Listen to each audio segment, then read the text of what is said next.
Hey everyone, I'm going to be telling you about this really awesome speculative fiction book, which is Wither by Lauren DeStephano. This book is actually her first book in her trilogy called The Chemical Garden.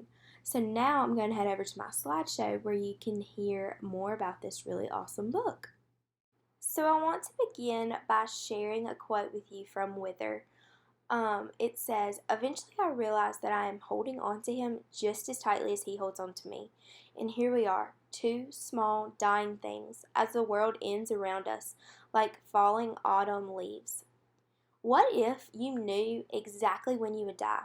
Would you lay in bed and dread that day, or would you be adventurous, fall in love, and not waste the very short time you still had left here on earth?"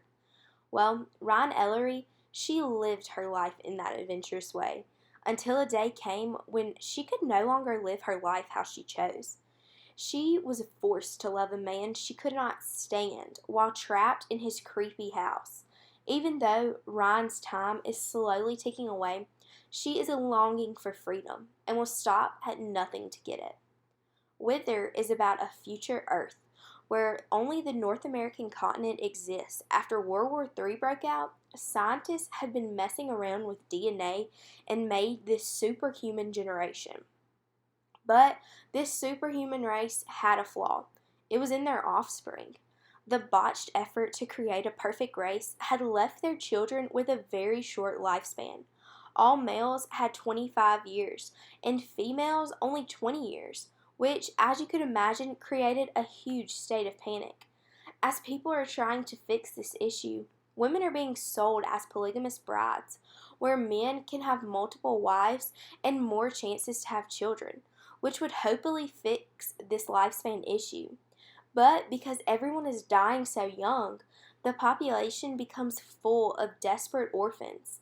Crime is happening more and more, and poverty is skyrocketing. When 16-year-old Ryan Ellery is kidnapped, she vows that she will escape before her few short years are up. She is taken to a huge mansion where she meets her husband, Lyndon, but he has other wives to admire. The huge mansion that Ryan and her two sister wives are kept in is full of secrets, always keeping Ryan on her toes. Although Ryan is looking for a way out, Lyndon is madly in love with her. Ryan can't bring herself to hate him, despite how much she wants to. I mean, after all, he did kidnap her. As the book goes on, we see how Lyndon becomes so smitten with Ryan, she develops into his obvious favorite. This could be because she reminds him so much of his late wife and true love, Rose. No matter the reason, he opens her eyes to a magical world of wealth, an illusion she never thought existed, making it easy for her to ignore the clock ticking away on her short life. But Ryan quickly learns that not everything in her new husband's strange world is what it seems. Her father in law, an eccentric doctor determined on finding the antidote to this genetic issue, is hoarding corpses in the basement. Her fellow sister wives are to be trusted one day and feared the next. As Ryan is trapped in this Florida mansion, she longs for her twin brother Rowan and to be free from this mansion of horror. When I first started reading this book, I wanted nothing to do with it. I was so uninterested in it because usually this genre is not for me. However, as I read, the book was just so intriguing. The author wrote in such a way where you picture yourself in the situations, how you would personally react if you were kidnapped and forced to love someone. I think this book would relate to many audiences, but especially late teens, because I feel like they could really imagine themselves with only a few years left to live, even though they really haven't lived their life yet. The author writes with such imagery where you can easily picture what she is describing. For instance, the quote, "She smiled at her husband as she moves, and he blushes, overcome by her beauty. But I know what her smile really means. Her smile is her revenge."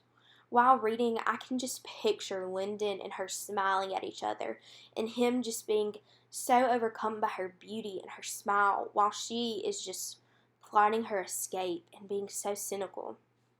I would recommend this book to a younger adolescent who is interested in mystery or romance and would have this book in my library where students could read it in their free time. Overall, I would rate this book an 8 out of 10.